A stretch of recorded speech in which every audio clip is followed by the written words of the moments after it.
டெல்லி தேர்தலின் வெற்றியை தீர்மானிக்கும் முக்கிய காரணிகள் இந்த முறை யாருக்கு சாதகமாகலாம்?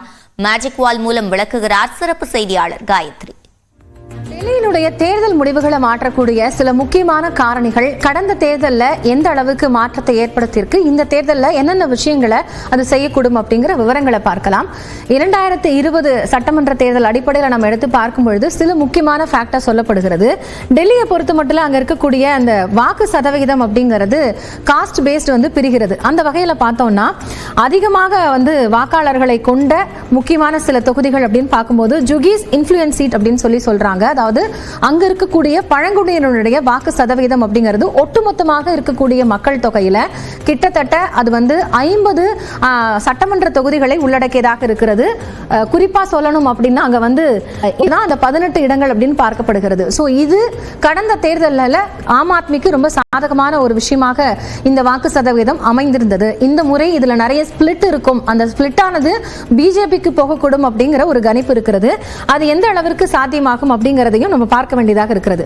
அடுத்து நம்ம எடுத்துக்கிட்டோம்னா முஸ்லிம்ஸ்னுடைய அந்த வாக்கு வங்கி அதிகமாக இருக்கக்கூடிய பகுதிகள், ஒட்டுமொத்தமாக இருக்கக்கூடிய மக்கள் தொகையில 30 விழுக்காடு அப்படிங்கிறது இஸ்லாமியர்களுடைய டாமினேட்டன் இருக்கக்கூடிய தொகுதிகளாக இருக்கிறது. அந்த அடிப்படையில் பார்த்தோம்னா அதுல 70ல 10 இடங்கள்ல கடந்த தேர்தலில் ஆம் ஆத்மி வெற்றி பெற்றிருந்தாங்க. இந்த முஸ்லிம் வாக்காளர்கள் அப்படிங்கிறதுமே கடந்த 2 தேர்தல்களில் ஆம் ஆத்மிக்கு ரொம்ப ஒரு அதிக அளவிலான வாக்கு சதவீதத்தை கொடுக்கக்கூடிய வாக்காளர்களா இருந்திருக்கிறாங்க அப்படிங்கிறதும் கவனிக்க வேண்டிய விஷயமாக இருக்கிறது. இதற்கு அடுத்தபடியாக இருக்கக்கூடிய நம்ம இன்னொரு காரணிகள் அப்படின்னு பார்த்தோம்னா மிடில் கிளாஸ் இருக்கக்கூடிய அந்த ஒட்டுமொத்தமாக இருக்கக்கூடிய வாக்கு சதவீதம் இங்க ஆம் ஆத்மியை பொறுத்த வரைக்கும் கடந்த தேர்தல்களில் என்னென்ன ஒர்க் அவுட் ஆயிருக்கு அப்படின்னு பார்த்தோம்னா இந்த மிடில் கிளாஸ்னுடைய வாக்கு வங்கி அப்படிங்கிறதும் இருக்கிறது. ஒட்டுமொத்தமாக மக்கள் தொகையில அவங்க 40% இருக்கிறாங்க.